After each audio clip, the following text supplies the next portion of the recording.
It is match day 5 of the East African Safari, and it is a clash between Mount Karisimbi and Mount Meru. But let's first see what happened during the toss.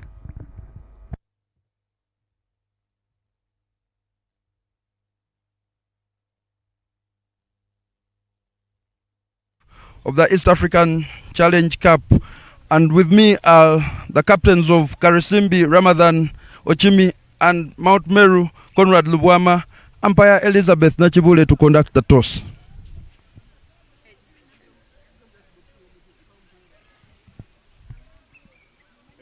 Heads is the call. Heads is the call, and Mount Meru win. Conrad, what do you intend to do? I'll have the ball first. Any particular reason why? Yeah, my team is strong in bowling, so I need to come and bowl first and put up a HSable score. What do you think the score you will need them to be? Below 100. Okay, Ramadan, if you would come along. Losing this toss, what would you have done if you had won it? I wanted to bowl first, but since he has won the toss, you shall have that bat. What score are you looking to put up? We are looking to put up like 120 so that we can come back in the second innings and defend our score. Any changes to your team? No. And that is it from the center here.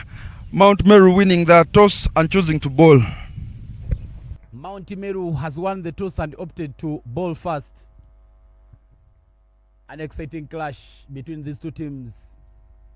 Both of them have been having some good form in this tournament. My name is Evan Cyprian Sajab here in the comms, and I'm not alone. Allow me welcome the man who was earlier run right at the toss, Solomon Lubamachigozi. Solomon, good morning and welcome. What do you make of today's encounter this morning? Thank you very much, Ivan. We expect a thriller between these two teams. Mount Meru winning that toss and predictably choosing to bowl first to restrict Karisimbi. Karisimbi coming off a loss in contrast to Meru, who have a win, but you would feel that it is going to be a very interesting clash. Weather has been kind, the sun is out, temperatures rising. Unlike yesterday when we had an early morning downpour, affected the first game of the match. In the evening we were able to have the full overs for the teams playing. But looking forward to a very exciting day here. It is the East African Safari T20 Challenge, proudly sponsored by Dafabet, Mukono Cricket Community Organizers, Deep End Sports Media, broadcasting and streaming partners. This game coming live to you on their channel, Deep End Sports TV, and of course everything overseen by Cricket Uganda. Yeah, brilliant stuff happening here, making sure that the young boys come and play. A very great platform for these teams to try and make sure that they come out and showcase what they do have. What a clash, what a day do we have here on the cards. Another exciting one here at Florida Cricket Ground. And today the sun coming out, all guns blazing. Hamidu Munyugwa, making part of that Mount Meru team, has been away for the rest of the days of this tournament, but today he is there making sure that he makes a mark. And we are just moments away from the first delivery of this game. The umpire is just making sure that everything is set before we can have this clash underway. A good shout out to the sponsors of this tournament: King's the Children's Medical Center, Deep End Sports Media, and Dafabet for putting resources together. Whereas Cricket Uganda and the Mukono Cricket Community being the organizers of this edition.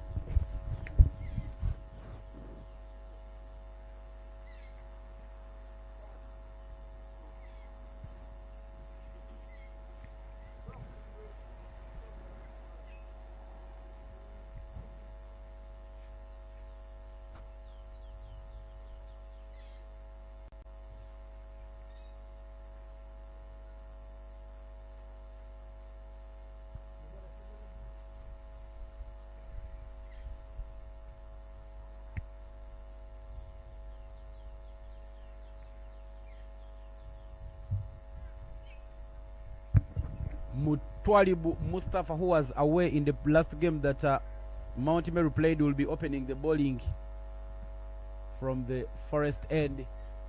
And when you look at his protection on the pitch, he is introducing a third man and the fine leg fielder to do the raiding duties. Emetu Paul will be facing the first ball, and Derek Okecho is the non-striker batter. The two opening batters for Mount Karisimbi. And here we are for the very first ball of this game. Mutwalibu to Emetu. It will be a dot ball to start off the over. Emetu growing in confidence as an opening batter. He preferably comes down the order, but for this tournament, being asked to do the opening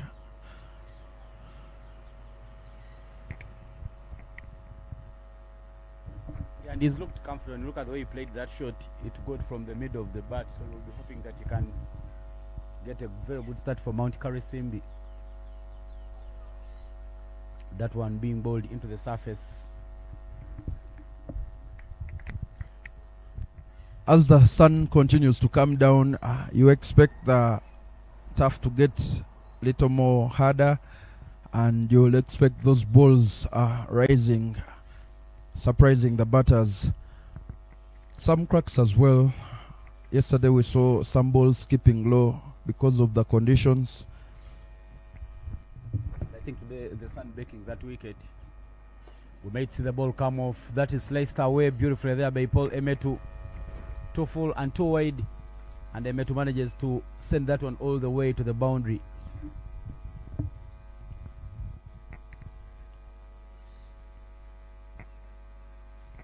Wide there and driven away by Emetu via point covers, and also the field now, having had some sun yesterday, later on in the day, becoming a little bit quicker.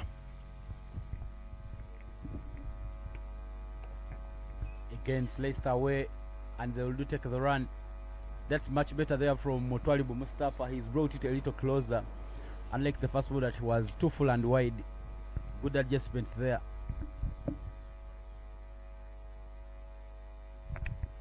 Emetu has been putting bat to ball in those first four balls, and there is nothing as encouraging to a batter when you can use your bat to the ball, playing and missing, just like in that encounter for Kecho.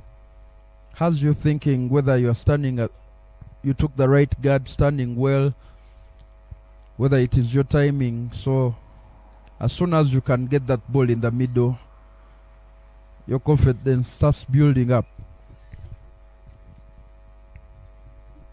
Yeah, one more to play in this over. It's already a very good start there. 6 so far. Final ball. You may have to bowl it again because that's way wide down the leg. Overcompensation there from Mutwalibu Mustafa, trying to angle it back, and he just misses hitting the good area.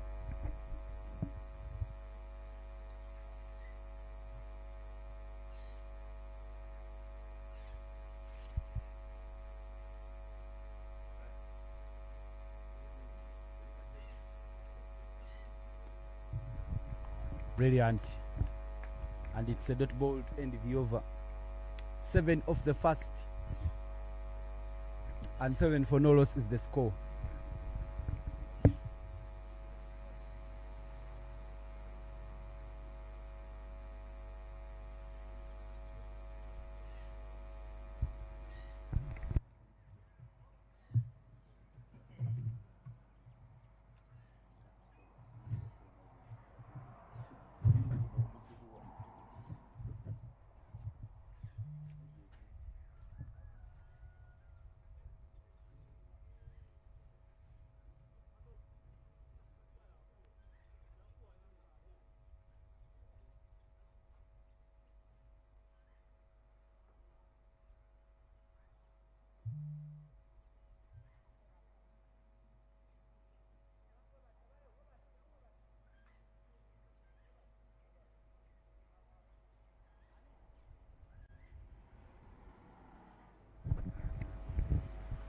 It will be a spinner to come into the attack, and it will be Hamid Munyigwa to bowl the second over.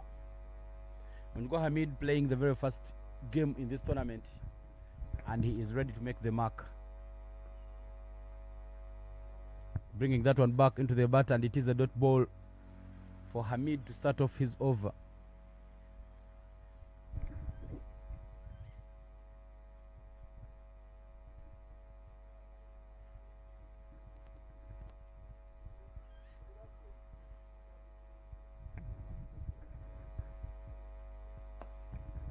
Hit down the ground, but straight to the fielder, and they will take the single.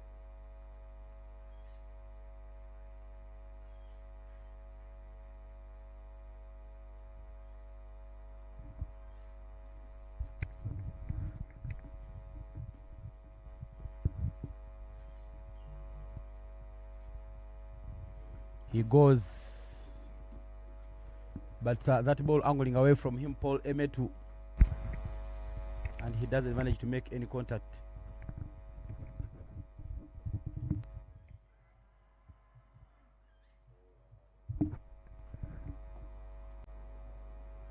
This time round, that is screamed through, but a bit of a slow outfield, and they will only take a double. You can get away with such mishits during the power play because the men are out there hugging the ring.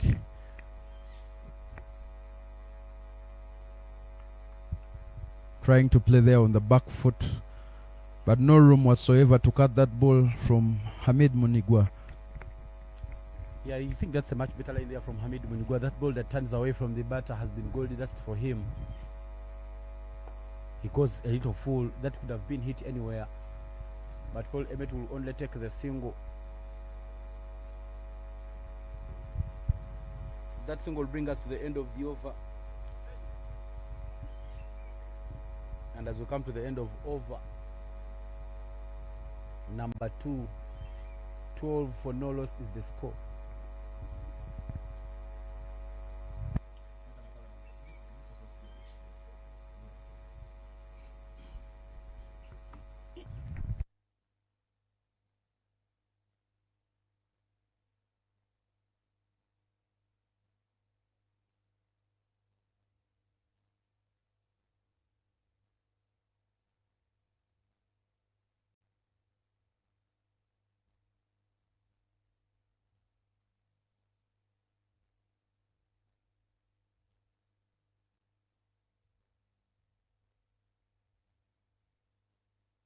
Look at the table will show Mount Kilimanjaro right on top there. Played 3, won 3, 6 points there. And Mount Elgon yet to test victory in this competition. Rooted family at the bottom of the table. You feel that they lost a game they were supposed to win.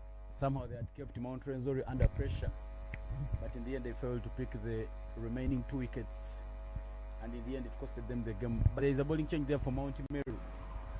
Eric Muksa being brought into the attack, replacing Mustafa Mutwalibu. Sorry, Eric Matovu. They have another Eric in the team, Eric Muksa, who has just fielded the ball there right in your frame. He is a spinner, but it is Matovu now bowling for the side. And I think it's good there for the captain, because you need to make sure that the batters don't get used.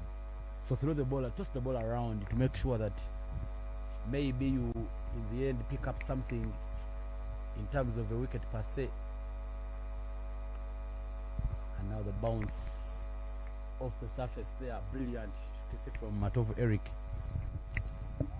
Effort ball there from Matovu, and it's quite pivotal for Mount Meru, wherever the captain chooses to bring him, whether as an opening bowler, all right there in the middle overs. I call him the chaos maker. He might not take a wicket, but he will cause and come and break partnerships.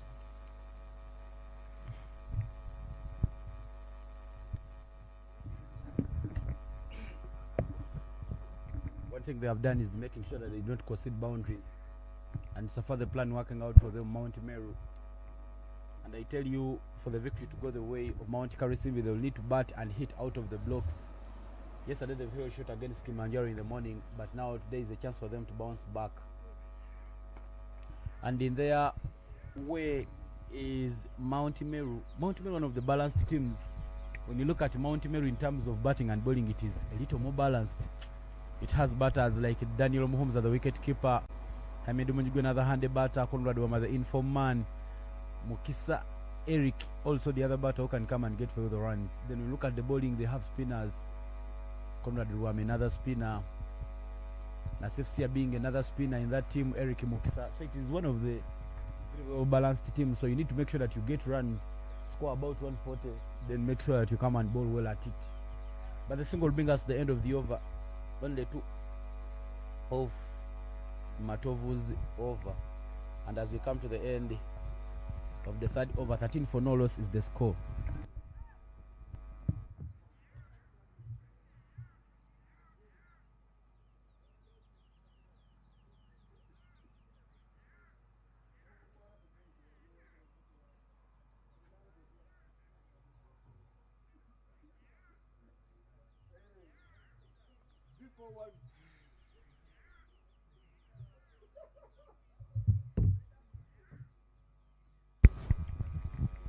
The all-rounder Hamid Munigwa coming in to reinforce Mount Meru, and they will continue from the highway end, draws his man forward, and that is the line. Puts LB caught behind and bowled all on the plate. Has a slip there with the captain himself taking up that position, changing the pace there. Nothing for Okecho to work with, and Okecho is that kind of batter who takes a while to get going, and the appeal comes in, plants his foot to a quicker ball from Hamid Mudigwa, and the first wicket falls. Yeah, just spinning his man there, Hamid Mudigwa, and he manages to pick up the first wicket. For Emetu completely beaten, he had no clue on where to hit that one. And in the end, Mount Meru has the first wicket. I beg your pardon, it is Derek Okecho who departs. Didn't look like he had an idea, and he has been playing with some bit of cold feet, stepping forward and being beaten. Could have gone and hit the wickets, and is given. Another examination of his form, you will see that he plays with his head up, doesn't transfer the weight of the head. So those balls that keep low, always troubling him. Had the same issue yesterday in that encounter. Mount Meru will be the happier side at this point in time, picking up a wicket during the power play, not going for many.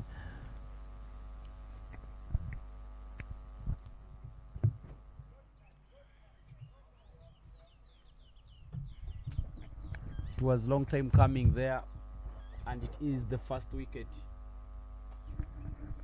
Hamidu Munjigwa into the playing 11, and he's made impact already, picking up the first wicket for the side. 13 for 1 after 3.3, and now they'll need to rebuild. Yesterday we feel that they lost that game by 19 runs because Duke Abdul Shakul somehow didn't stick in and didn't score many for his side.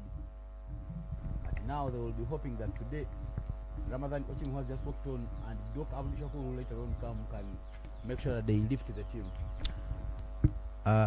To differ slightly from you, Ivan, I think Doka did the bulk work of the innings yesterday. You felt the failures from the batters around him costing his team. When he came in, the equation was the balls were less and the runs more, but he brought it to the equation where it was 30 in 30 with his quick running, finding the boundaries, going inventive. So But you felt that if he fell, then the victory was lost, and that is what happened. Yeah, and now they'll be hoping that Ramadan Ochimi can somehow start off the innings well. It will be a dot ball to bring us to the end of the over, but a brilliant over there from Hamidu Munyigwa. He's only considered one run in that over, and he's picked up a wicket of Derek Okeche in the over. And as we come to the end of over number 4, 14 for 1 is the score.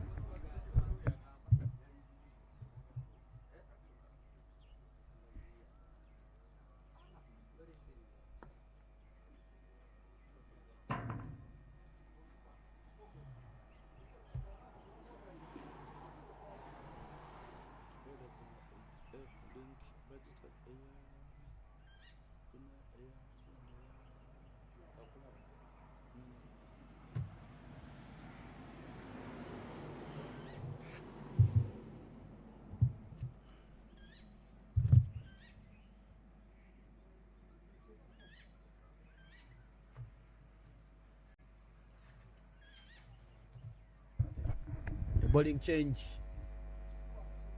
being taken by the captain, and he will get the ball and introduce himself in the attack. Conrad Lubwama there into the attack. Well worked off the pads and beautifully fielded. It is a dot ball. Good start to the over. Ramadan Ochimi having a single figure score of 8 in 8, and you felt he was the man to push Karisimbi on, hoping for better days this morning. That ball keeping low.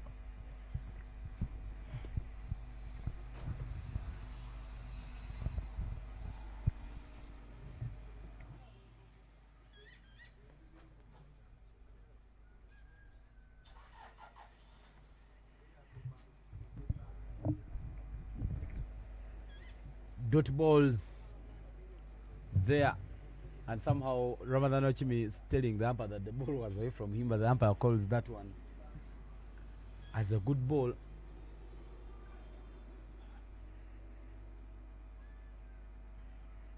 It was reaching the hitting arc, but Ramadan Ochimi there not just opening up his blade, he was closing in. You could cut it away and pick up the runs. Preferring to play on the back foot so far. To that ball which was flighted right within the arc, and as you usually say, Lubama trying to buy a wicket, and that is the shot, the money shot, picks up a double. Great work in the field there by Mudola.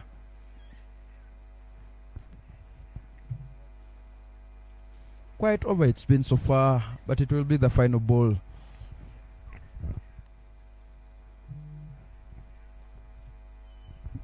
May have to ball it again. 2 wides they are taken, and good work there by Matov Eric running and cutting off that boundary.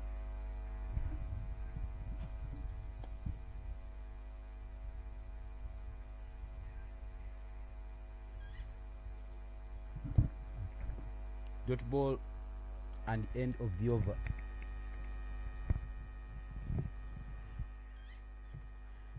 16.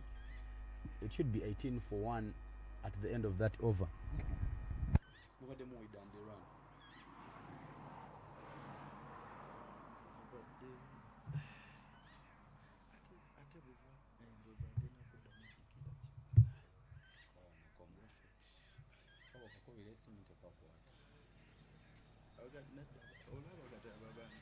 They can't multitask.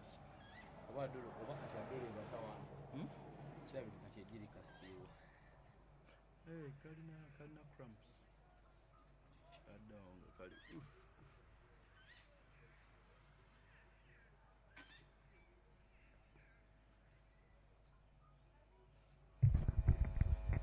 Another bowling change from the highway end. Eric Mukisa takes hold of the ball. The captain throwing the ball around so that the batters are not used to one bowler.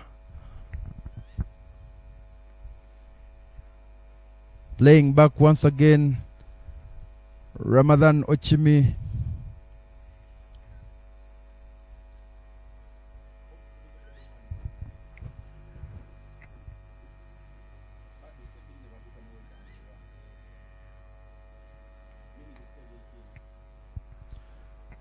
unable to put it away, could only find the man there in covers.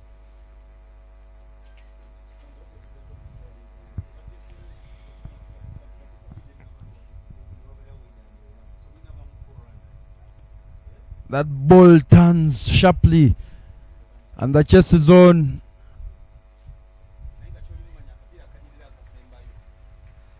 They run to there, and there will be byes as indicated by umpire Rested Nalumansi. Sharp turn there extracted by Eric Mukisa.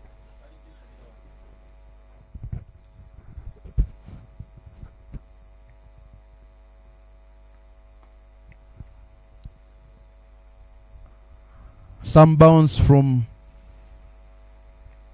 Mukisa to Ochimi. Conrad Lubama coming into short covers. Quicker ball there. And it is another dot ball in the over.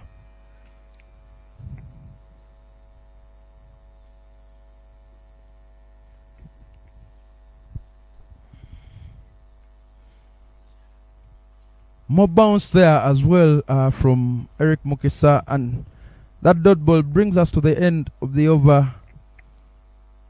The score is 18 runs for the loss of 1 after 6 overs. A very quiet power play for Mount Karisimbi, losing 1.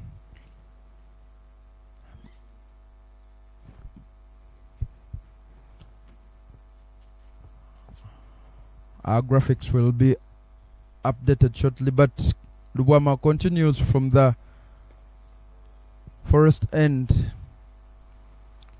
Ochimi in all sorts of trouble, trying to run where there was none. The ball firmly in the fielder's hands, trying to chance the arm of the man at mid-off.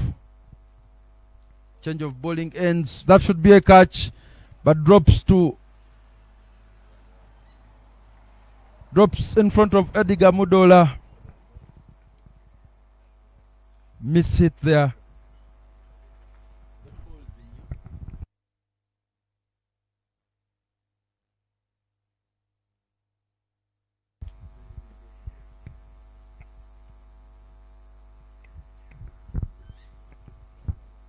Right arm round there to Ochimi.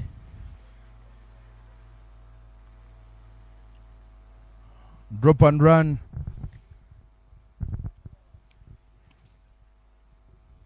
And you feel that they realize they didn't make many in their power play, so need to keep rotating strike and the scoreboard ticking.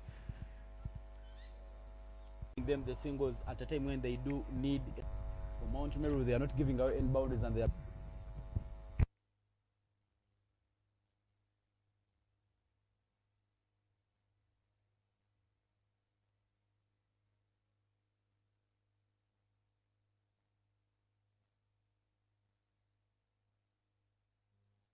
Mukisa Eric coming back for his second over. 22 runs for a loss of 1 after 6.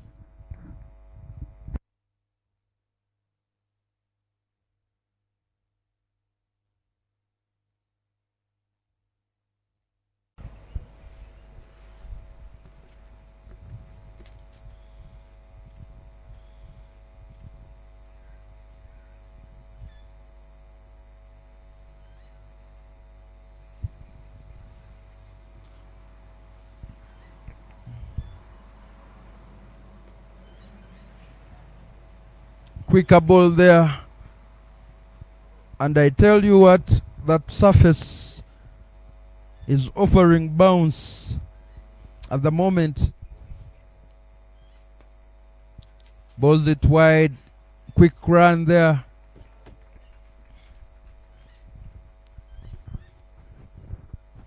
Yeah, they are running very hard because they are not seeing any easy. Yeah, they are running very hard because they are not seeing any easy boundaries coming their way. Clearly running will see them get to somehow bigger total, but they'll need to make sure that they accelerate the innings, start looking for the boundaries, creating room, but managing to put it into the gap. He loves playing on the back foot rather than Ochimi, and that has been one of the causes to his demise in most of the games.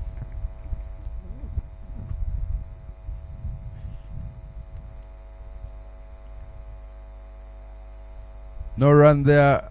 The man in galley alert snuffs that one out.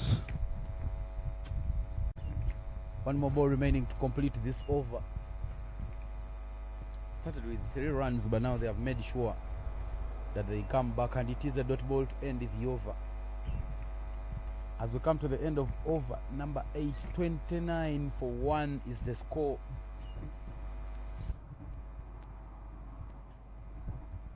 For 1 is not a very good score after 8 overs. After 8 overs, you need to be maybe in the 50s to make sure that in the last about 12 overs you can look for more like 100, get to around 140, then defend. The projected score just being above 70. Current run rate 3.63. They need some acceleration there, and I would love to see Abdul Shakul Doka come in next. Yesterday we saw him dropping down the order, and by the time he came in, it was quite a daunting task. Almost managed to pull off the impossible, that by the time he departed, he had brought the equation to par. 30 runs required in 30 balls.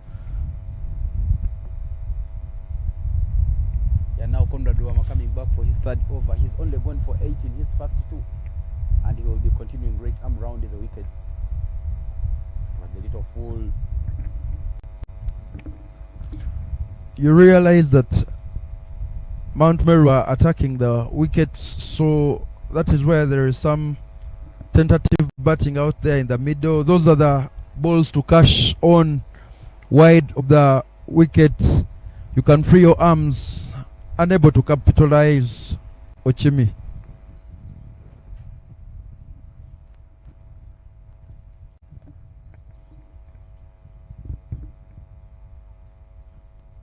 Ramadan Ochimi, 9 of 19, not very good figures in T20.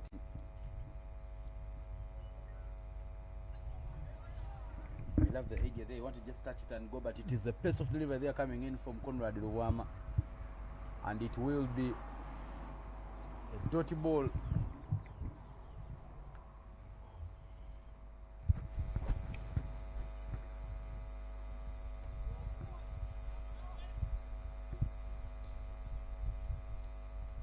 Luwama cutting off those drop and run opportunities.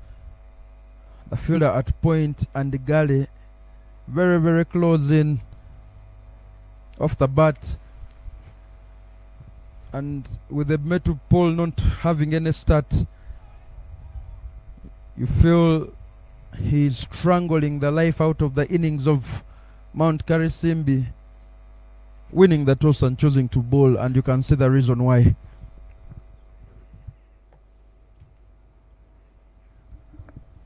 Final ball of the over, and it is a dot ball. Maiden over there coming in from Conrad Luwama. He's been adjusting every ball, bowling something different, and at the end of the 9th over, 29 for 1 is the score.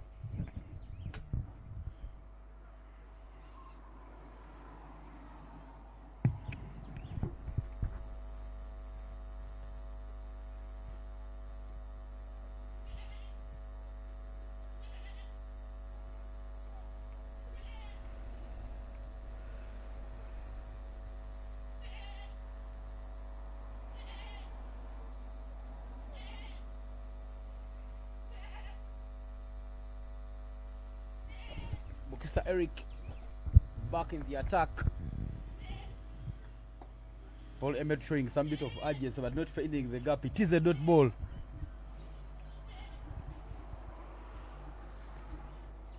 Good start to the over. Eric's 2.1 overs have only gone for 5 runs. rocking on the back foot and putting it into the gap.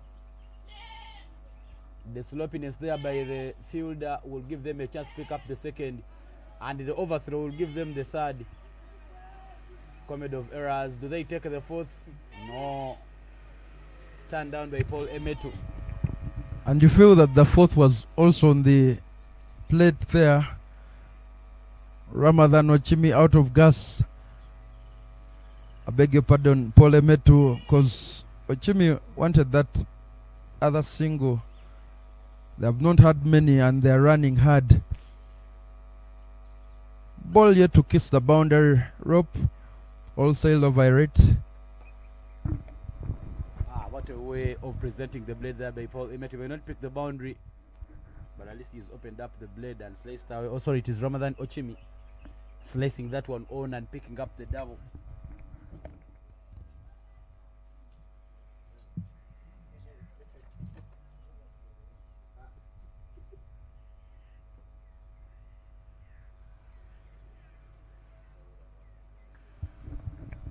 Full toss goes unpunished. Swinging hard but not getting close to that one, and it is a dot ball.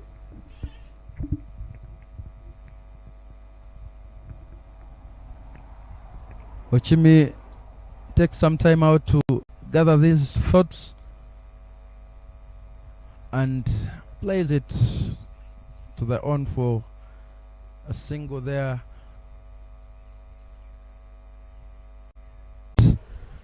In the block hole, Isiko manages to navigate it to pick up one.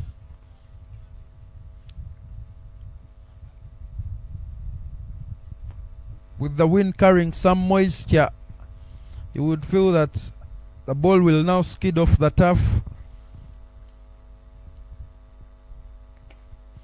Good yoker there. Hajaguju Andrew taking care of business. Precious dot ball at this point in time of the innings.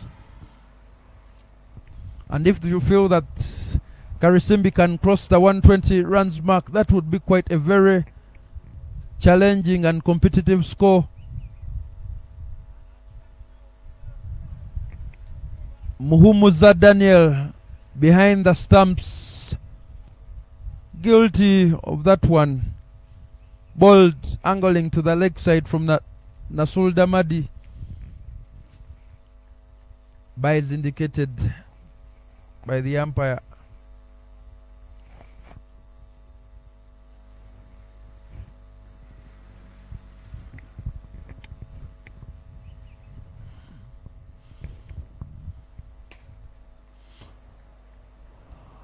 Digs it out there, and Doka running hard.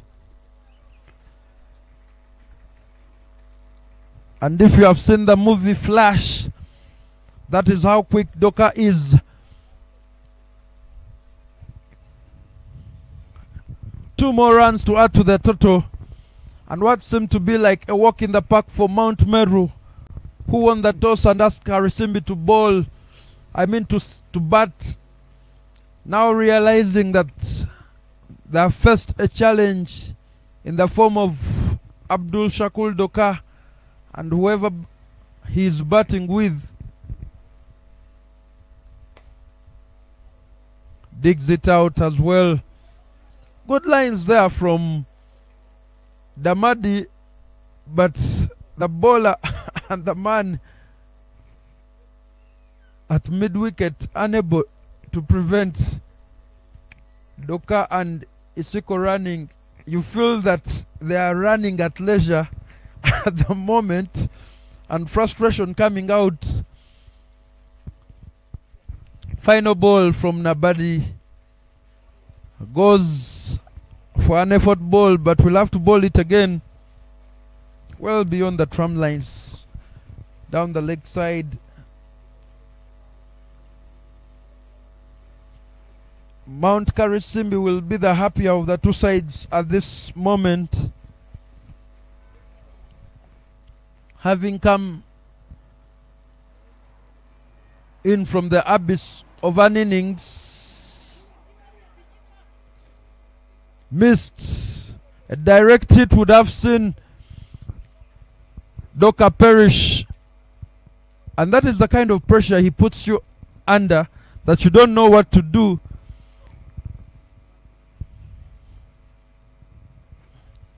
(106 for 4 after 18 overs). 29-22 for Doka Isiko, 14 in 12. Projected score now being 118 runs. The pass score for this over being 130. But for this competition, it should be 120. 2 more overs to play with. Mustafa Mutwalibi returns to come from the forest end.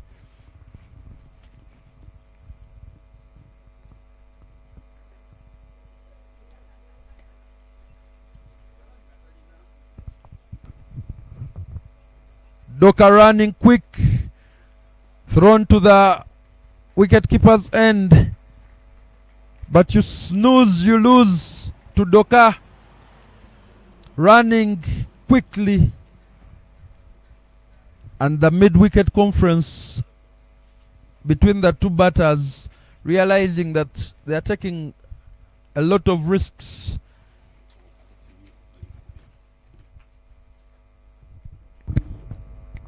(29 of 22 for Doka Abdul Shakur and 16 of 13 for Isiko Kenneth. Into the penultimate over. Hit on the onside. There's been some good running between the wickets in the current passage of play for Mount Karisimbi, and they managed to go for 2. Good rotation of strike. What could have been 70 all out for the team has now helped them to get to the 3 magical figures, and whatever they will get at this moment of the game will be a bonus. But they have already done good work making sure that they keep the scoreboard ticking. Some good outswing there from Mutwalibu Mustafa, and it is a dot ball. There was a drizzle, but a passing drizzle, and now the sun is starting again to pierce out of the clouds here at Florida. This is match day 5, and this is game 9 of the East African Safari T20.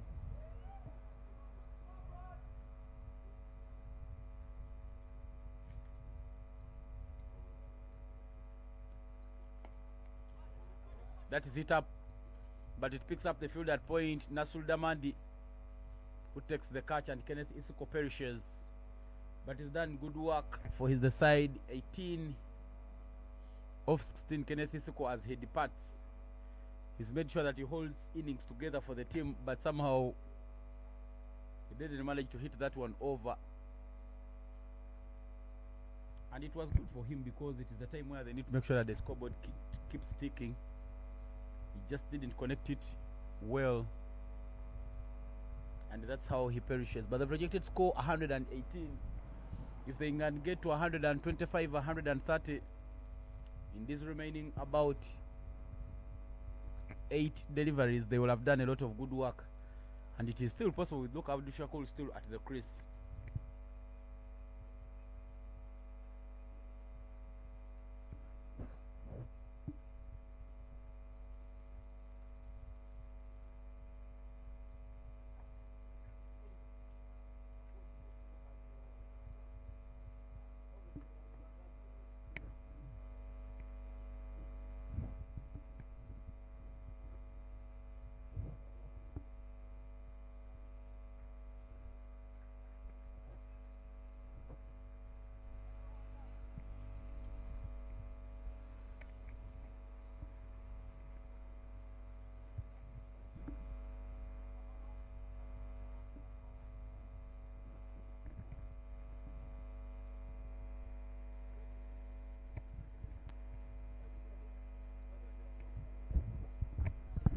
Kaliwa Samuel, the left-handed batter, is the new batter in. Deep mid wicket, long on, long off, all at the boundary for the lefty. And I'm telling you, Mustafa coming right arm round. Inside edge. Chance for them to take 2, and yes, good running. They'll do take the double. Did it cross the lane of the ball very nicely. Just manages an inside edge. But the athleticism that has been displayed by Mount Karisimbi has really helped them to get the 2 runs. 1 more to play in the penultimate over. Current run is 5.95.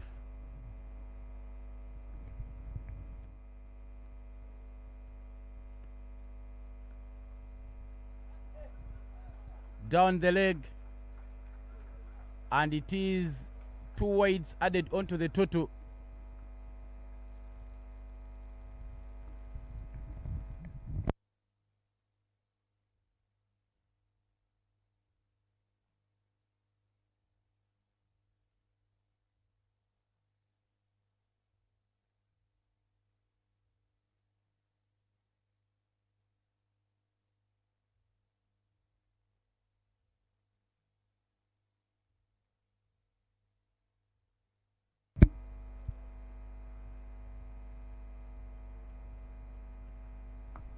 Doka goes, sweet timing, but he will not manage to get it over Conrad Ruwama.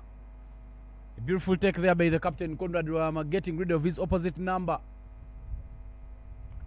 Trying to pick up the length was Doka Abdushakur, but he didn't manage to clear it past Longo on. And another wicket there falls for Mount Karisimbi. 29 of 23, Doka Abdushakur has really made sure that he bowls well for his side. Created some room to try and pick up that one to the on, but he didn't manage to get it over Conrad Ruwama, who took that catch to see him off. The 60th wicket goes, and at the end of the penultimate, 114 for 6 is the score.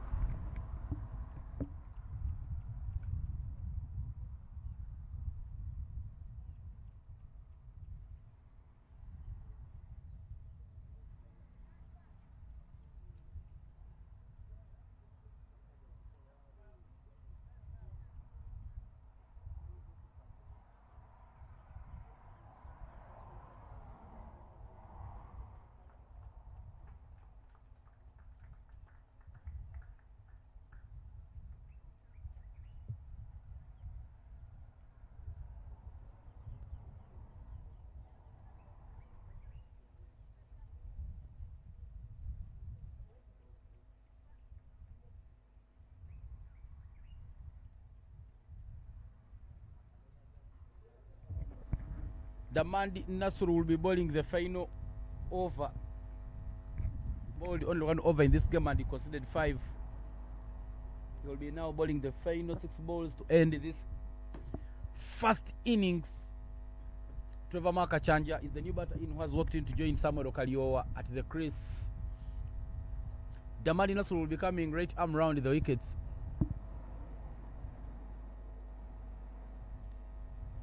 And the sun out of the sky once again. 31 extra cover. Cow corner. Longo on and Longo off, all at the boundary for Samuel Okaliowa. They're not taking any chances.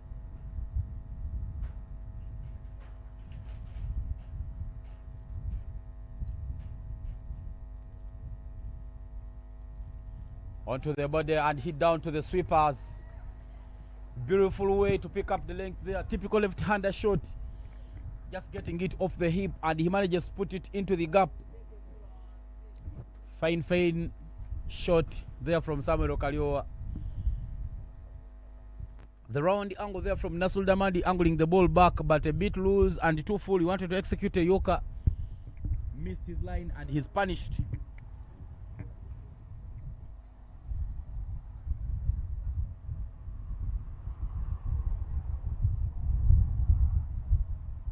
Full outside off stump, and it is called wide, not within the tram lines.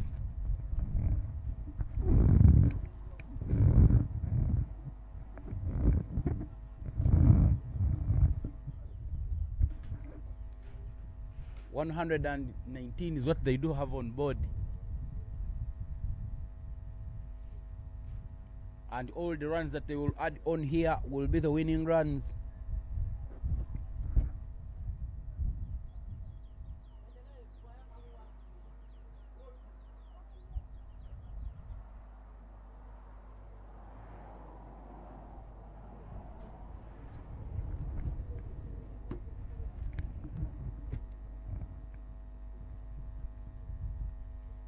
A bit of an inside edge, but it will be a dot ball.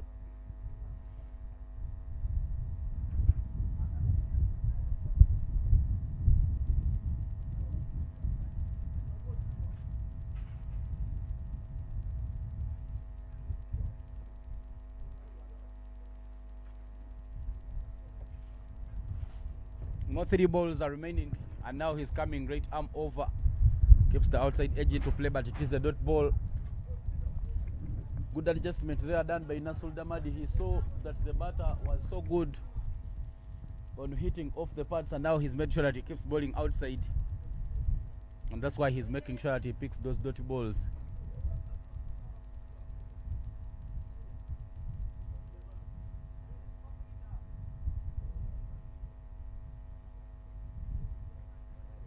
Going across the lane instead of opening up his blade and hitting it to the offside. And it is another dot ball there coming in from Nasul Damadi. 1 more to play this over. Much better comeback. He went for 4 on his first ball. Came and bowled outside off stump and went, and it was wide the second ball. But now he's adjusted his line and he's bowled 4 dot balls with 1 more ball to play in this over. The final over of this game. During the first innings, it is hit down the ground, and they are running.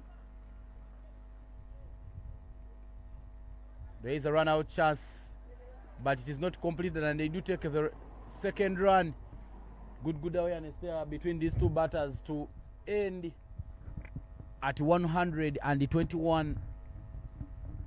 This means that 122 is what Mount Meru will need to pick up victory this morning here at Florida Cricket Oval. This is match day number 5 of the East African Safari T20, a tournament sponsored by Dafabet, Deep End Sports Media, Kingsley Children's Medical Center, Cricket Uganda, and Mukono Cricket Community being the organizers of this inaugural edition of the East African Safari. The bright flora right in your frame. Clear skies now, as you can see. Mount Meru won the toss and opted to bowl first. Somehow you saw that the game where they could have limited Mount Karisimbi only 70 runs. Mount Karisimbi crawled back in the game and they managed to post 121. And from the 120 balls of the second inning, 122 runs will be needed for victory.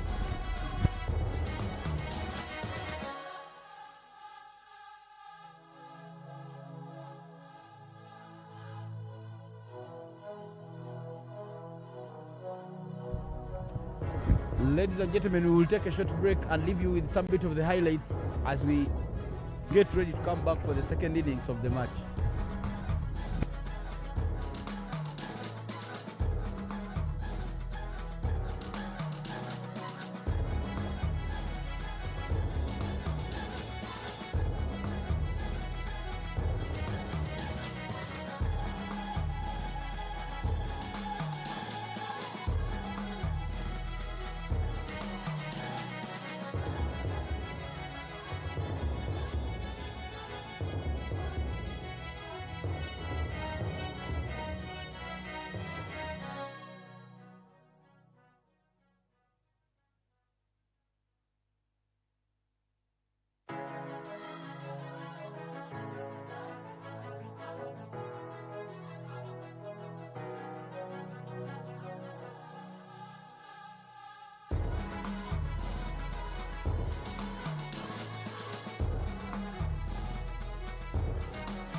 swung through that line. And a little comical by the fielder. They are not saving that one. Good swing. Slow bouncer there, just swinging through the line, and he manages to get a dot ball. Much better line there from Isiko Kenneth.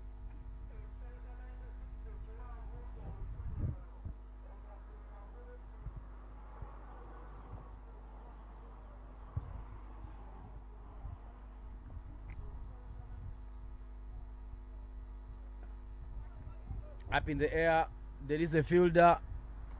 Catch is taken there by David Mukisa, and it is the first wicket that goes for Mount Meru. A batter who looked comfortable didn't stick in long. In the end, just pops one in the air, and the first wicket goes. Mount Karisimbi finding a way of punching back, and they have now gotten rid of the danger man Modola Ediga. Good adjustment. Didn't have to move so many inches, aligning his ball just below the ball. Edgar Mdola thought he could have picked up the length, but didn't quite get into the sweet spot of the bat. And the first wicket falls 4 for 1 after 0.3.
A good afternoon to you, our dear viewers. And while we started this match in the morning, the encounter between Mount Meru and Karisimbi, due to technical issues, due to a national outage with the data providers, the game having to be stopped at just the beginning of the second innings. But live action will be coming your way shortly. The umpires are on the pitch, and after an unplanned lunch, taking that lunch break earlier than usual, the teams are back on the field.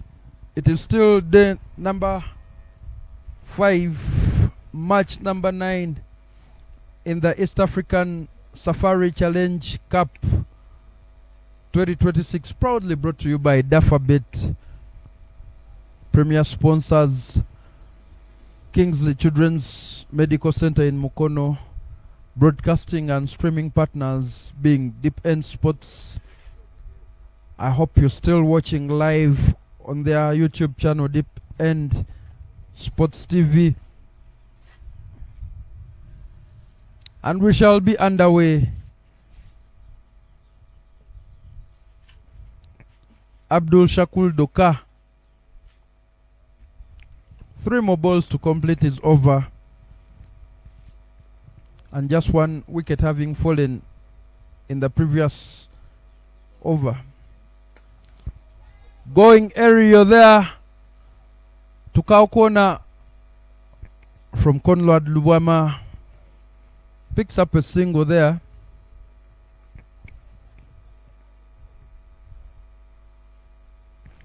The equation is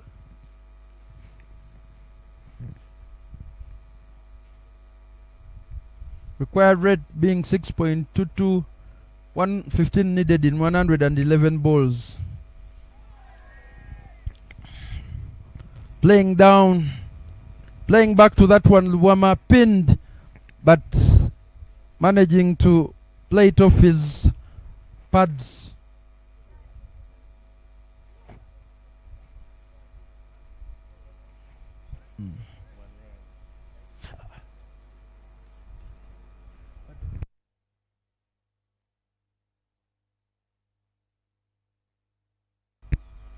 Straying still down the leg side, Abdul Shakul Doka. That ball non-turning back, going for the leg break there, and much better there, correction.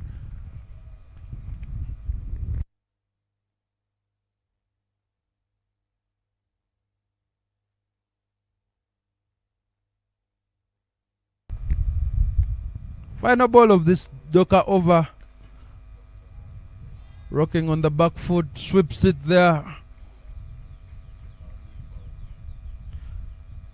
And that boundary will mark the end of the second over of this encounter. 14 runs for the loss of 1 after 2 overs. Daniel Muhumuza and Conrad Luwama, the opening pair.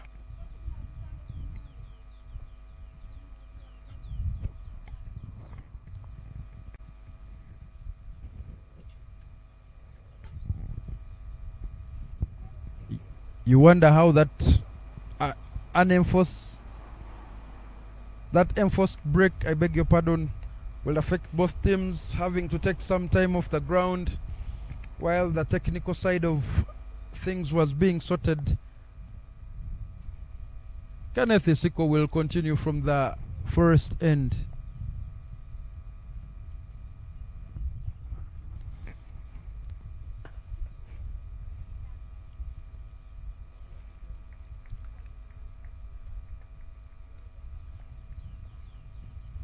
Mount Karisimbi receiving a boost in the run rate and the scoreboard when Ramadan Ochimi and Abdul Shakul Doka came together, pushed get to that target of 100 when it looked that it would stagnate in the 70s. Pull shot there. No need to run.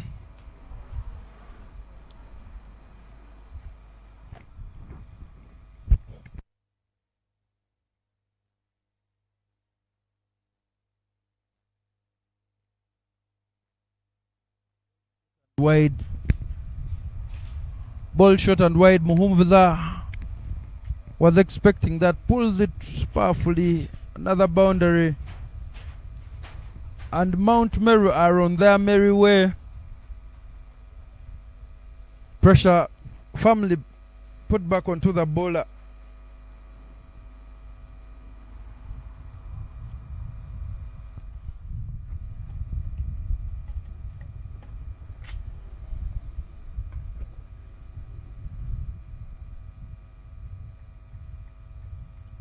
Trying to take a quick one. But that will be a dot ball.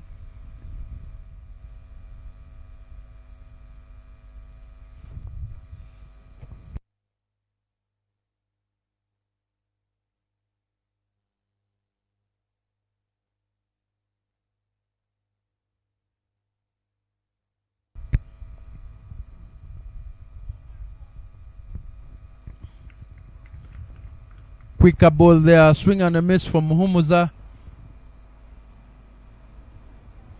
Trying to utilize the field restrictions there. The sun now blazing down hot after the clouds came out in the morning.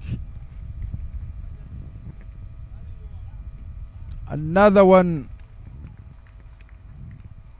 Muhumuza is swinging too, unable to connect. That ball kicking up from the turf.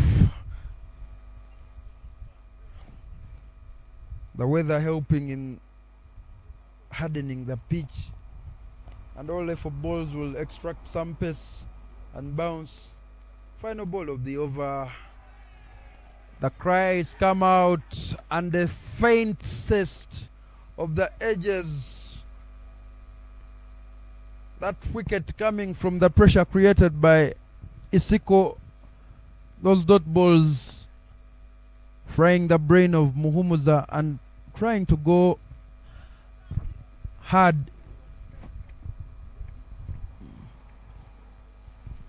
Having missed out on the previous three. Still swinging again, Muhumuza manages to tickle down to the man with the gloves, Ramadan Ochimi.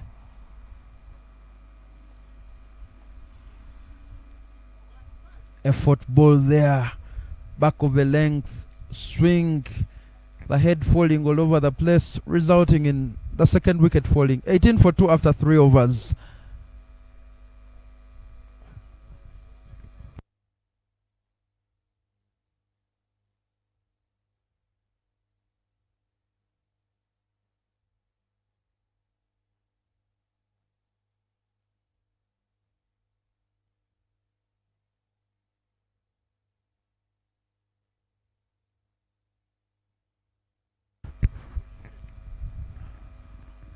Muhumuza trudges up the steps to the dressing room, but Abdul Shakur Doka continues from the highway end, and I'm joined by Emmanuel Trijuche in the comms box. Welcome, Emma. Thank you, King Soso.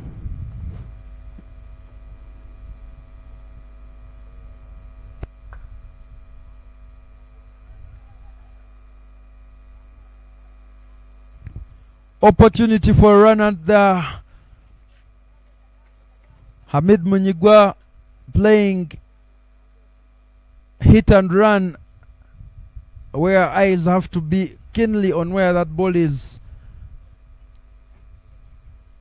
2 back-to-back dot balls there. Early advantage to Abdul Shakur Doka. Collects it off from the offside. Lubuama balled it wide. Doka deposited for a maximum. He looks in the mood to go big even this afternoon. He looked like he was waiting for that ball. That was a very powerful slog sweep of Conrad Lubwama, who fetches the ball from the offside over through mid-wicket. That was a powerful shot from Conrad. Abdul Shakur Doka guilty of trying to offer too much variety and now has protection. Two men, a very wide long on and cow corner. He will have to bowl that one again. He started out with two brilliant dot balls, and I think the plan was to entice Lubwama into playing that ball onto the offside where his field is set. But Lubwama collecting that ball from the offside down on his knee. Better come back there. But that ball in the slot again, and they will punish you every single time. Conrad Lubwama, 2 maximum so far in this over.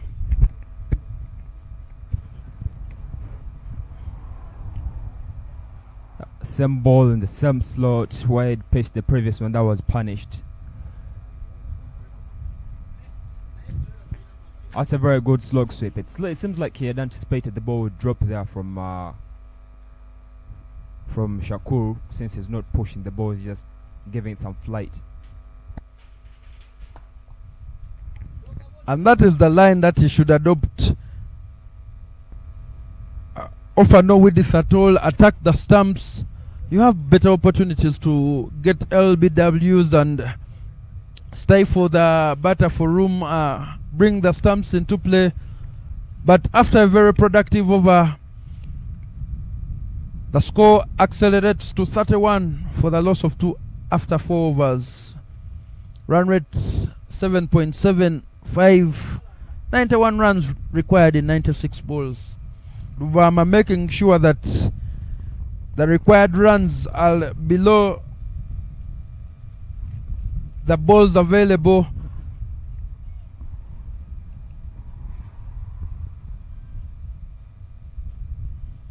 Hamid Munigwa coming in to reinforce Mount Meru, the all-rounder.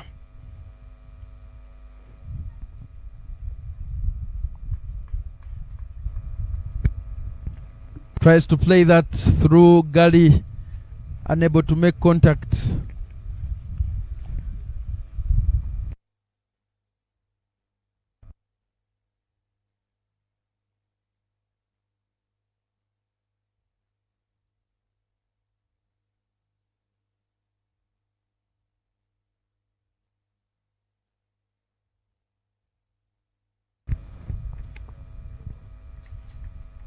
Munigwa guilty of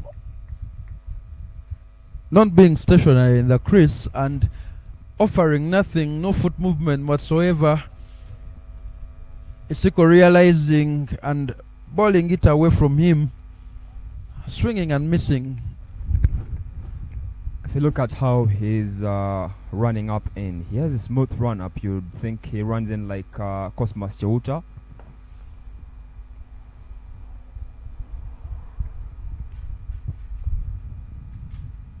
Finally, puts back to ball, picks up one at mid-off to bring Lubwama on strike. And yes, getting to that point of the bowler, Kenneth Isiko has a very, very smooth run-up.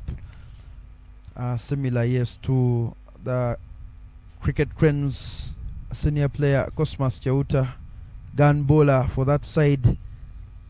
And I like his mechanics. He will trouble you, should be able to swing that ball both inside and out. Dot ball there from Isiko.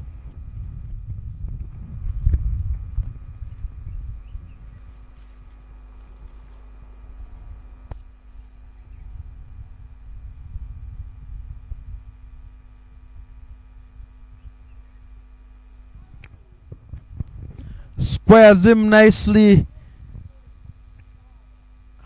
balls it to back of a length, and Lubwama thought that it was short and tries to pull it that ball still coming through to him. The ball seemed to have come off the pitch a little bit slower than he had anticipated and ended up playing it early.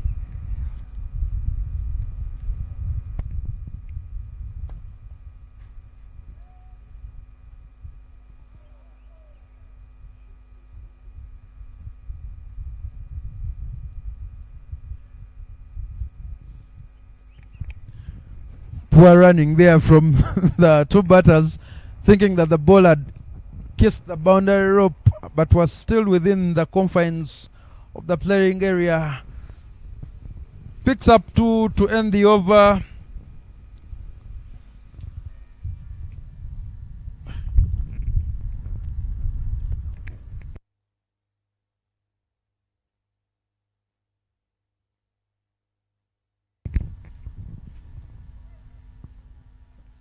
.35 for the loss of 2 after that penultimate over of the power play.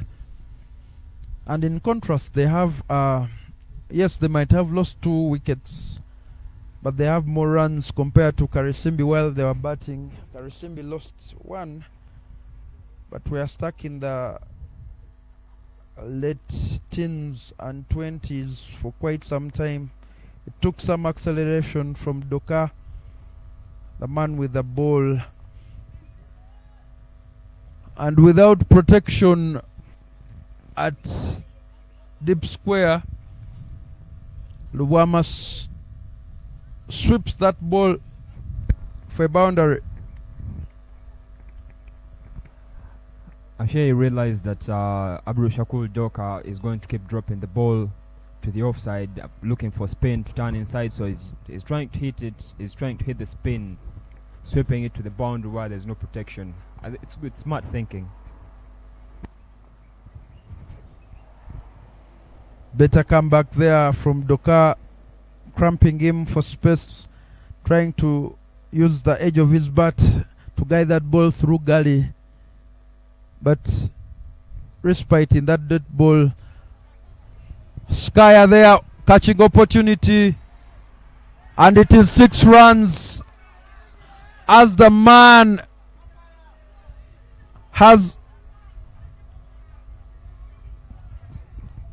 commits the cardinal sin of not knowing where he is. Hands raised there by the umpire to indicate 6. That was a powerful hit. Oh, seemed like he didn't know where he was standing and stepped right on the rope. That was unexpected. He should have looked where he was standing, anticipated where the ball was going to drop, positioned himself well, taken the catch, or dropped it back inside.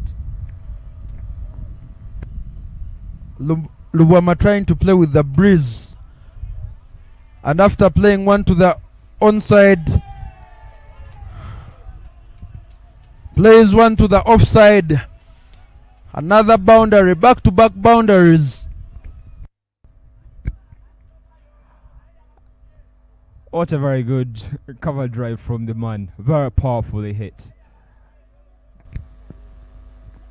A needless dive there from the fielder because he had gotten well into position. All he needed to do was get down on his knee, but guilty of not having his body behind the ball. Better ball there, balls it wide but turns right back into Lubwama, realizing it was darting into his wicket, puts down the bat in time. Final ball, and better there, slower there from Abdul Shakur Doka, and having 2 very expensive back-to-back overs, his figures now in the 36 without picking up any wicket. In the 3 he's bowling.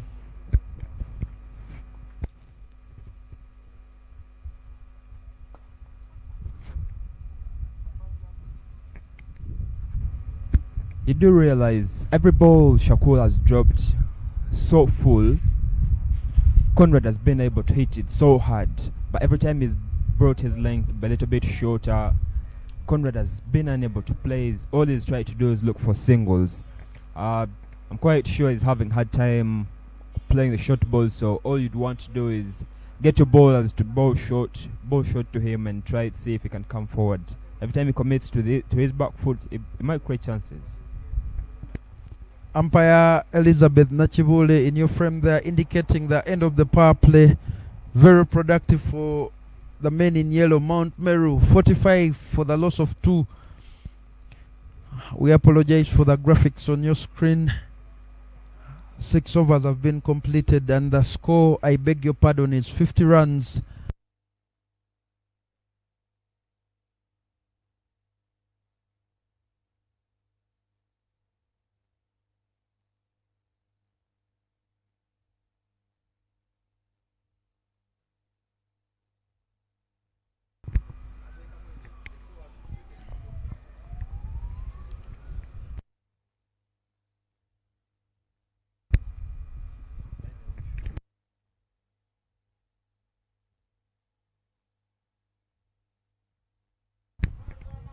And then we have a bowling change.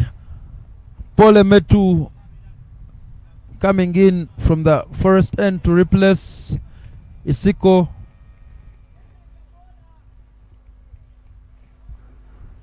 Pins Luwama in the crease.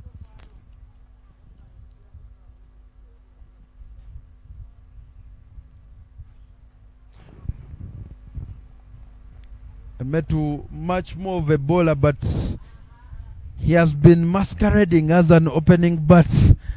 Done a decent job, you would feel, but not spending enough time there in the middle, just breaching the tins every time he's batting. Yet to score one for the books. Hope he has a much better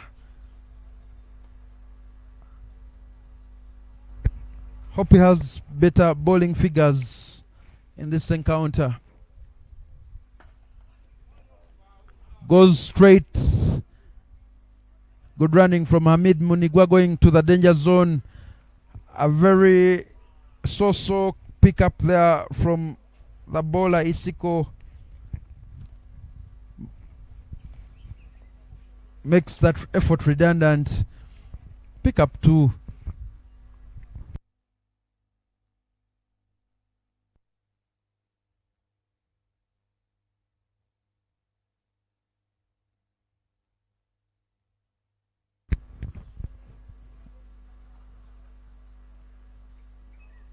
Luwama shuffling to the off stump, trying to pull and strip that ball from Metu.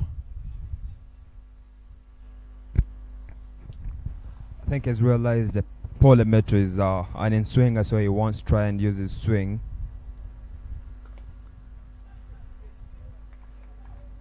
Try and score some runs off the onside, given that his onside field is still inside, so he would love to use that. But Paul Metu, looking at where he started from while he was still in Soroti under the Soroti Cricket Academy, he started more of a bowler. He was more of a bowler, an in-swinger. That ball trying to race up the hill, but well within, and good work there from Trevor Makchanja. The cut shot and pull shot coming out from the Yasin of Conrad Lubuama. And if you have the ability to manipulate the field, then you should be in business. Tries to go the same way. A little bit more of movement of his foot towards the off stump rather than just backwards. Should have seen him make contact.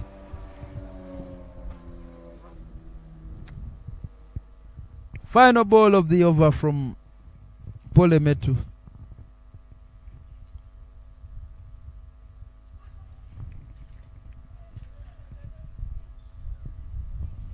Glanced down there for a single. Conrad Lubwama retains strike. 7 overs completed. 56 for the loss of 2. Hamid Munigwa still in single figures, 3 in 4. Conrad Lubwama 41 in 27, threatening that half-century mark, having scored the first half-century in this East African Safari Challenge Cup. He has been matched by 2 other batters, one being Ali Bali Dawa.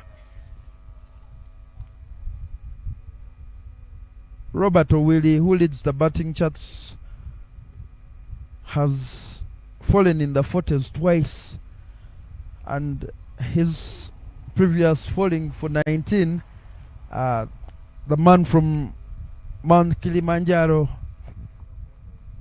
But there will be a bowling change from the highway end. The man who had the gloves now handing them over to the man who had the ball. Ochimi replacing Abdul Shakul Duka from the highway end.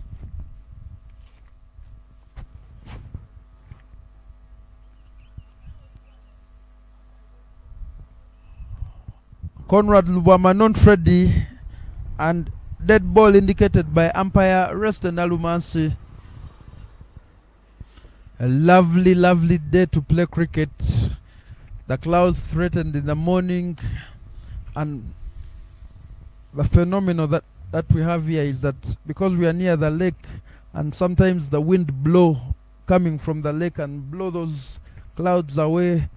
Now clear skies over the ground, but first ball there from Ochimi, flights it, but well within the line of the stumps, just right under the nose of Lubwama.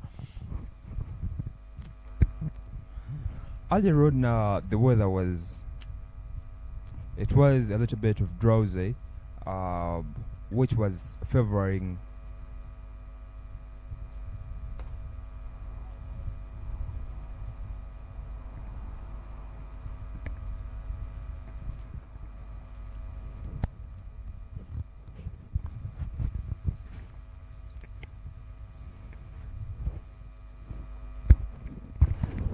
Yes, the weather changing and turning, Emma, as we have seen.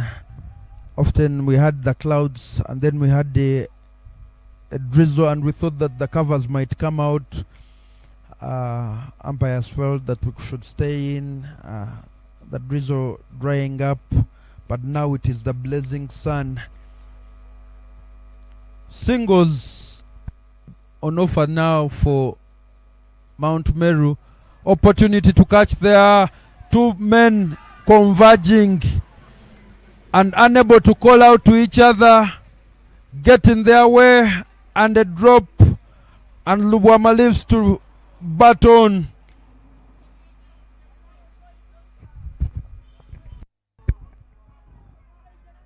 there was so much on the offside, trying to play more of a square drive, but he ended up hanging it in the air, playing against spin. He should have tried to take it to the onside. He could have been safer there, but nevertheless, he's still got another chance, gotten off with that. Gets another day to live. Hopefully can be able to convert, and score is 50. The only man with a half century so far in the tournament. Pins Munigwa. Ochimi must be furious for that simple catch. Sometimes it is ego between the 2 players, but as often we see, call out well and call out loud, mine. But Trevor Makchanja and the man from covers colliding, that ball falling right in the middle. Final ball of the over from Ochimi, who must have had better figures. But that single from the blade of Hamid Munigwa completes the 8th over. 62 for the loss of 2.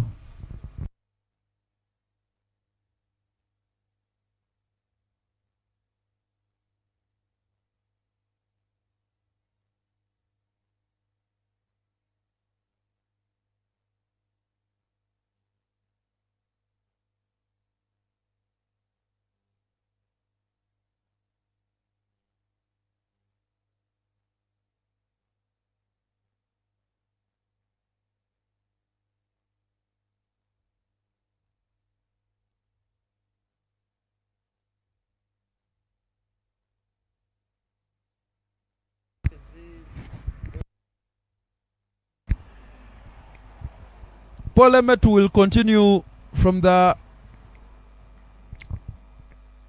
Forest end. Had a decent first over, only went for 6, hoping to build and capitalize on that. The wicketkeeper now standing up, opportunity to catch. The man at long off didn't move in with the bowler, that ball dropping in front of him.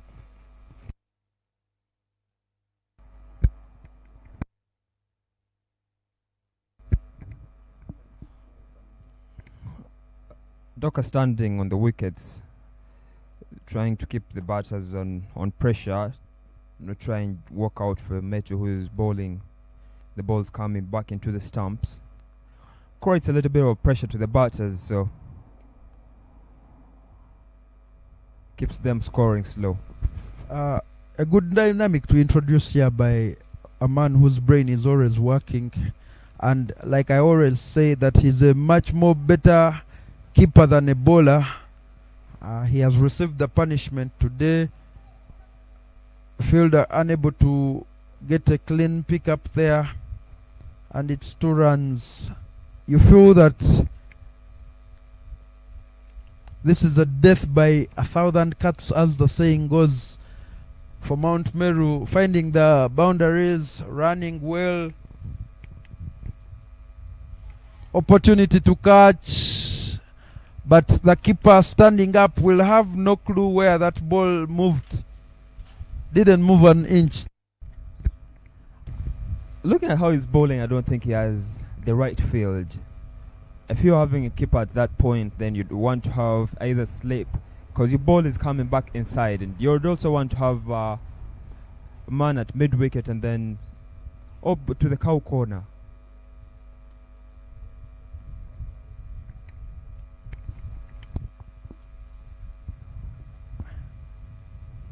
Wide there from Meru, still trying to entice Lubama into a rush shot, trying to work for the edge, but like you said, without a slip, might have no one to catch. Keeps him honest. Dot ball there to Lubama, and one more ball to complete the over from Meru.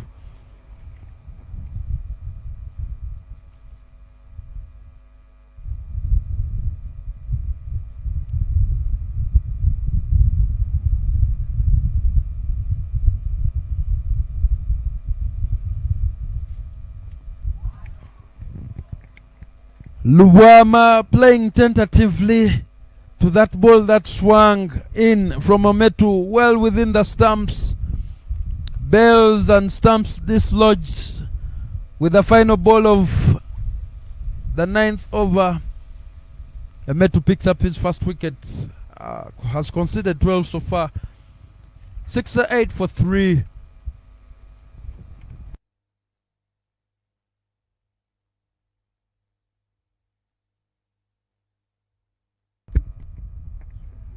Bowls it so full and swings back into the stumps.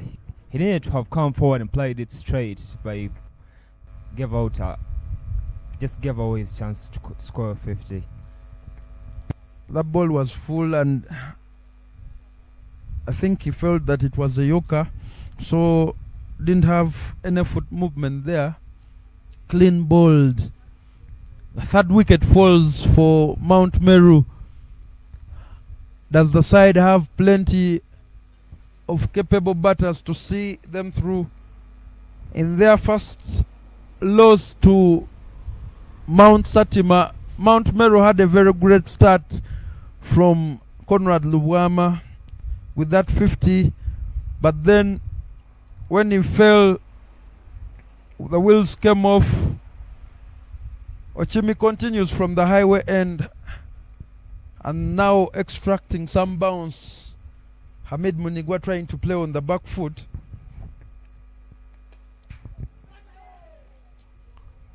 Opportunity to catch, not taken by Mwesigwa. Ochimi being unlucky at the moment so far. In the first over, he bowled offering that Lubwama chance put down.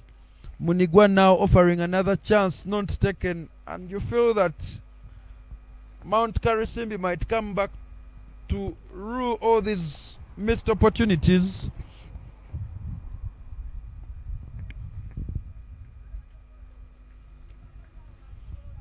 The equation being 53 runs required in 63 balls, so they can't afford to put down those opportunities, Emma.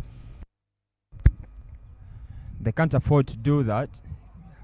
Oh, Eric Mukesa chips one in the air. The only chance that has not been dropped by the bowler because he knows how valuable it is at this point. He bowled, created two chances earlier on, which weren't taken by the man at covers, and then one at mid-wicket. But this time around, he decided to say, I'll take this myself.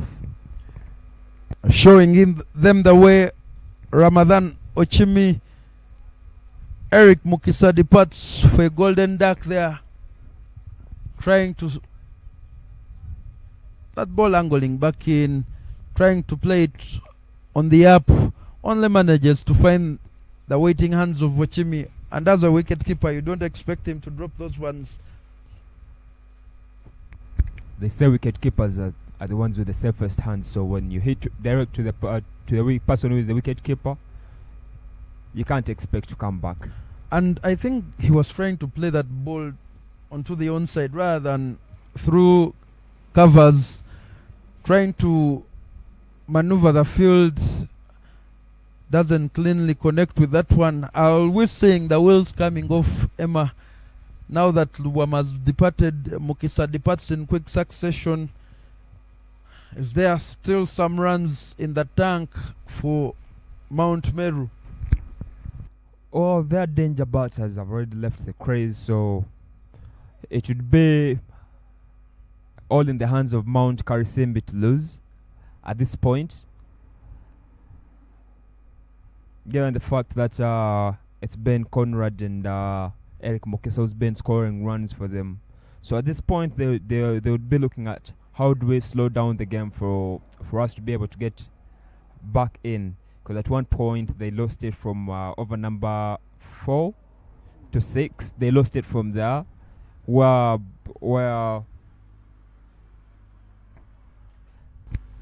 the scores were kind of accelerated from there.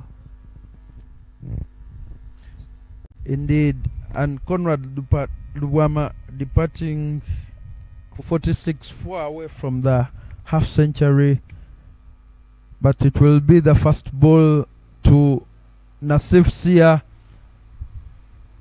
And one trick that spinners and slow bowlers have taken up is to bowl quickly their balls. Plays it off his pads, should run for 2. The tall Sia Nassif, likewise being indicated by the umpire. 46 in 33 for Lubwama.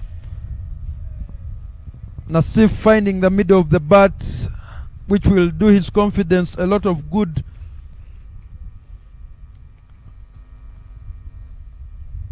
And at the halfway mark of the second innings, 72 runs for the loss of 4 wickets. Some rebuilding work needed there between this partnership of Munigwa and Sia Nassif. Eric Mukisa coming and departing in quick succession there. All they need right now is almost a runner ball for them to be able to win this game. They have already done the heavy lifting. Earlier on, when Mount Karisimbi was batting in about 10 overs, they had 35, 36 runs. But from over number 11 to 15, they accelerated up to 90. So they scored about 60 runs in 5 overs. Had they done that early in the power play, they could have put around the 140, 150, making them very safe. But at this point, you can't say that they're very safe. All they need to do is pick more wickets, bowl more dot balls for them to be able to retain the game. And we have a bowling change from the Forest End. Derek Okecho makes his first appearance with the ball. He's a wicket taker, this one. Not easily worked out by the batter so far in the tournament. Has seen some joy, picked up wickets.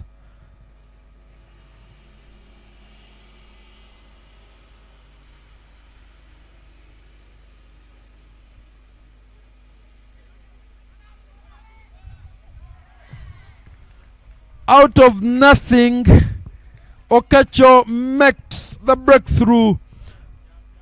Tentative running between wickets there. Hamid Munigwa well down the track, and who could have completed his run, then gets stuck with Sia Nassif not looking at him and hearing him call. Disappointing run out there. Very disappointing. At this point, you can't afford to be giving out such run-outs. That's a very cheap wicket you'd be giving out. But you feel that that ball going straight and direct to the fielder, there was no run there, and you can't blame Nassif that much. But he was sacrificing himself, and bad enough for Munigwa not completing his run that the ball came in quickly to the right end. Great awareness there from the fielder.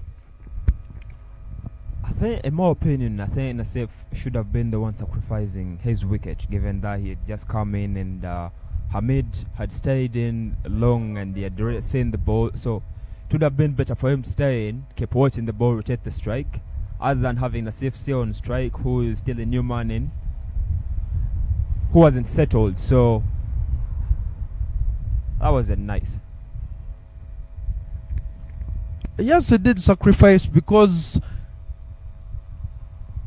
at the start of that run, he fully stayed there. But when he realized that Munigwa was already down the track, then he starts running off to save Munigwa. But Munigwa then, to compound the matters, same thing happening again between these two. The run should either be on or off, but this kind of running is going to have them in all sorts of trouble. Cheap wickets available, creating unnecessary pressure. You would feel the batters from Mount Meru rectifies some of the mistakes. Nassif powerfully pulls that one through cow corner for 4.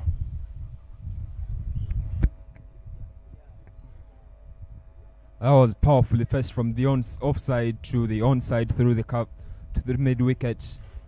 He realized there is no person at cow corner, so it was safe zone for him to hit and pick up his boundary. At this point, you can't afford to not to have 5 fielders at boundary. Looking at the man who is in the stumps, who is just coming through to bat, so you want to have all your boundaries patrolled. lining that up and going big. All the weight transferred to the back foot, head in the clouds. But he will punish you with such bowling. Derek Okecho, inconsistent. Always he will give you a variety of lines and lengths. At this point in time, if I was the captain, I would ask all my bowlers to attack the wickets, then set better fields to them. But that was well pulled by Steve. Last ball of the over. Plays well to keep strike. Should be one. And they get one there. 11 overs, 82 for the loss of 5.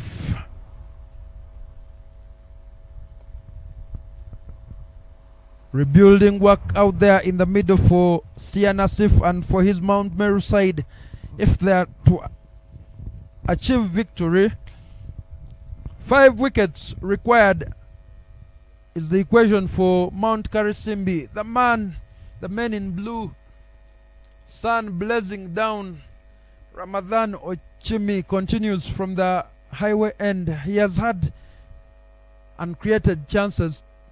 One taken by himself off his own bowling. One dropped. Lubama and Munigwa. Quicker one there. Trying to play cut shot. Sia Nassif. He should be mindful of that quicker one from Ochimi. Try to play this time round off his pads, not making any contact. Asks the umpire if that is a wide, that ball brushing his pad. But now they pick up one so far and keep it at one there from the fielder. Great job. Man coming off a deep square off the boundary. And Mustafa Majid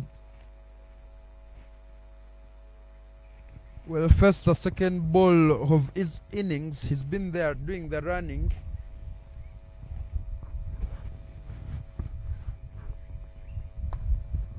Played well inside out.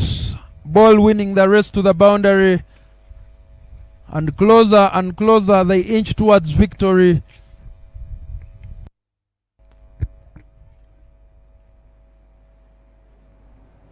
That was some good weight transfer to the offside where he realized the field is still inside. Thick inside 8 there. They should run 2.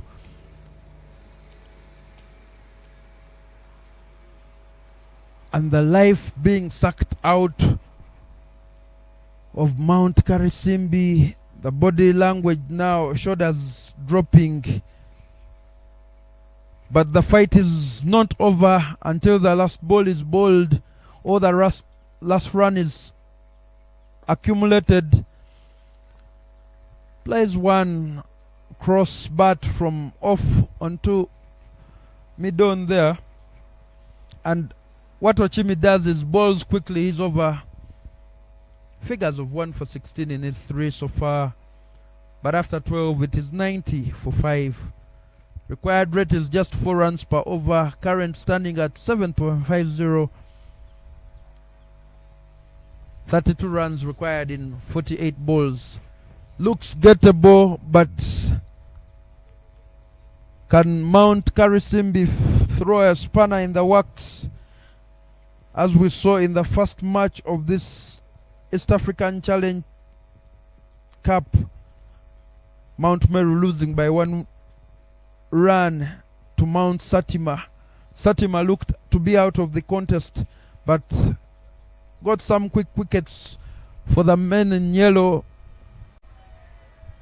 And that is magic behind the stumps from Abdul Shakul Doka, taking heed and hearing my words that they are still in this encounter. Mustafa Majid unconvinced, but the finger raised from the leg side umpire Naruman Sureste, and another look at that will truly confirm that he was out of his ground.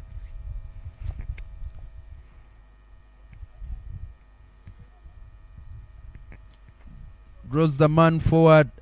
Foot is clearly out of the stumps. Nothing behind that wicket. The line, sorry. Nothing behind the crease. Great work there from Abdul Shakul Doka. Swing and a miss. And Okecho ruining that the ball had missed the stumps, but great glove work there from Abdul Shakul Doka. Gifts him his first wicket.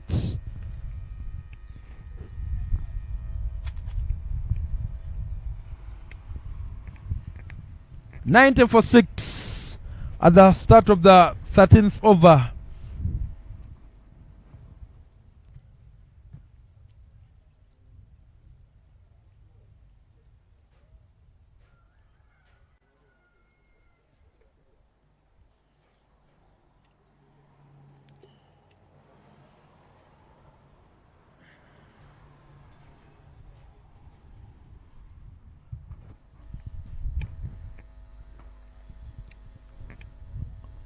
Bowls it full there. Hit over his head. And Eric Matovu has his first runs. Brings Sian Asif back on strike.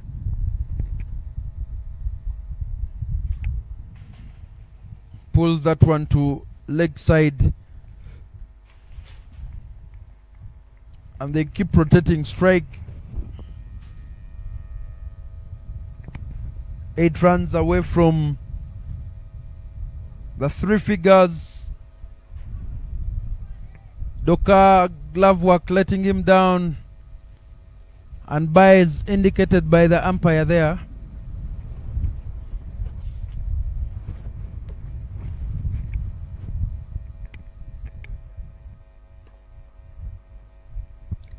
Nasif trying to play all those balls right under his nose.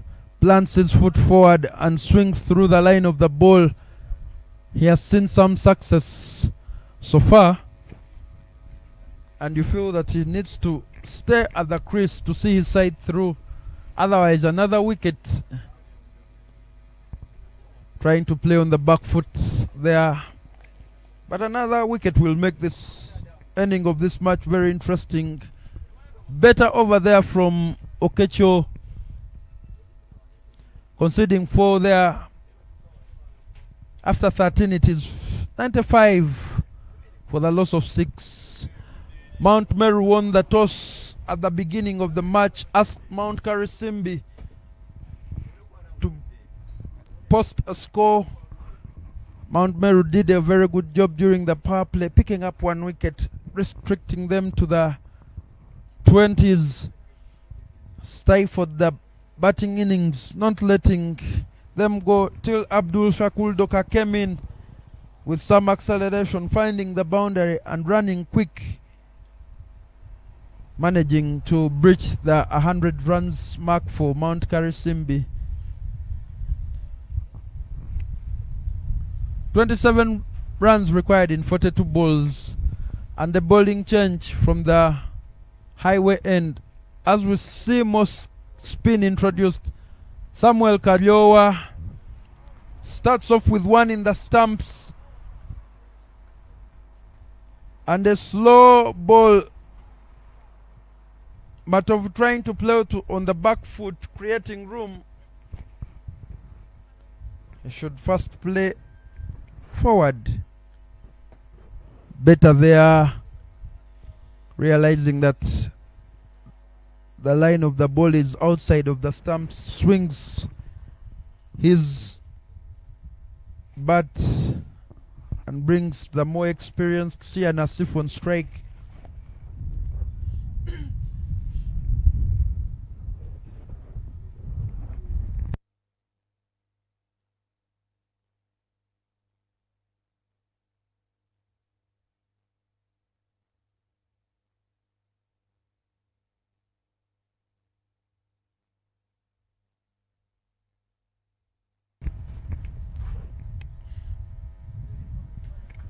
Better line there.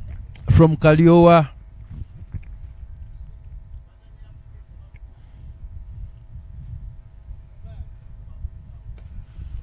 Going aerial is Sia Nassif, and you will not catch that one.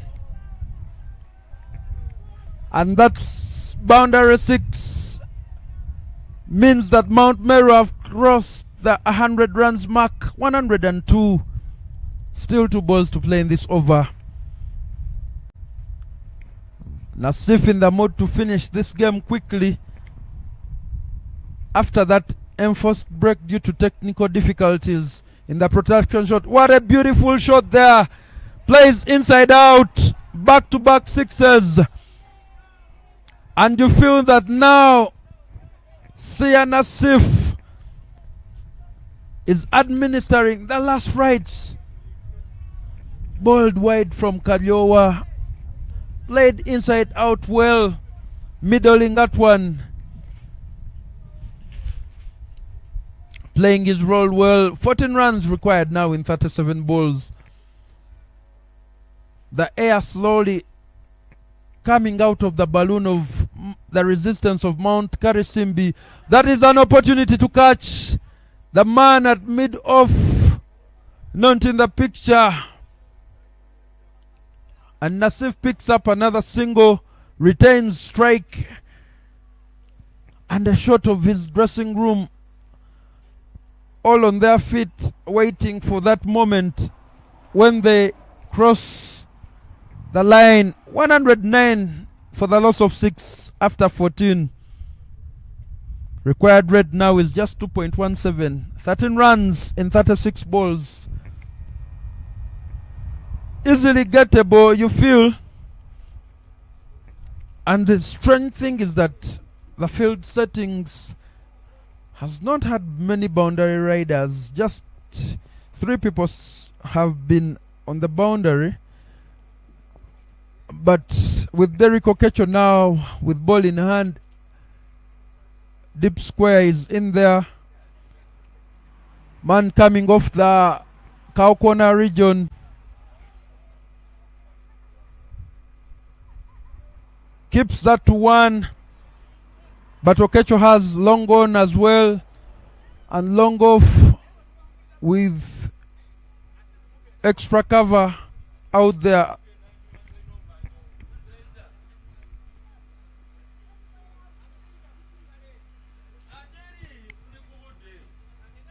All they need now is for Sia Nassif to have strike. That ball bouncing a little more off the surface. And they're picking up the singles. Nassif trying to go big.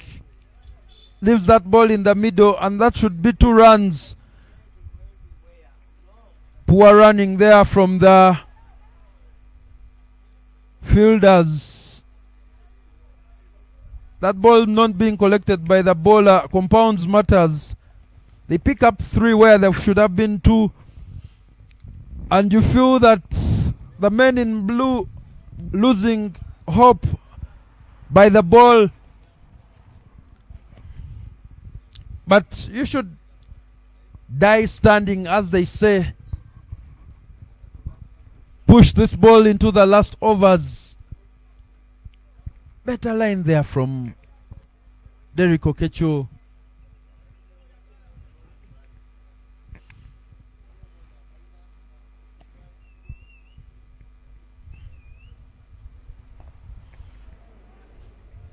Well struck there by Matovu. 1 more less run required for their total.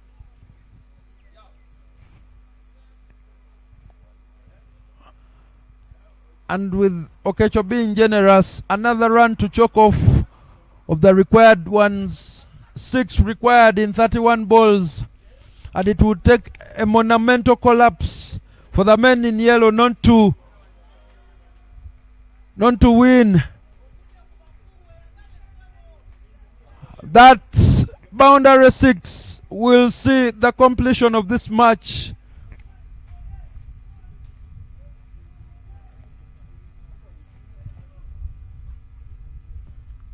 well within the slot for Sia Nassif, deposits it right at the gardens of the Forest End. Victory goes to Mount Meru in this encounter.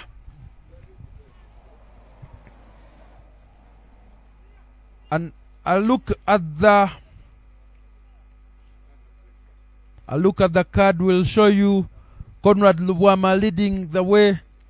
Sia Nassif playing not out, carrying his bat there. Great innings there from him.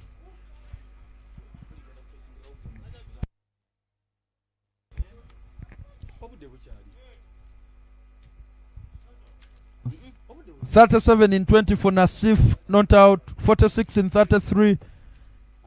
Not a lot from the bowlers. 8 extras. And this game being completed in 15 overs.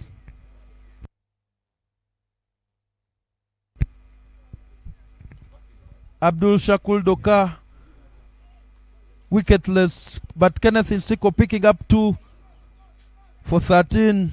Economy of 4.33. 1 run up, 1 wicket apiece for Paul Emetu, Madan Ochimi and Derek Okecho. Mount Meru winning this contest, and coming up next will be the highlights and post-match presentations as we leave you with the match summary. My name is Solomon, aka King Soso Luwama Chigozi.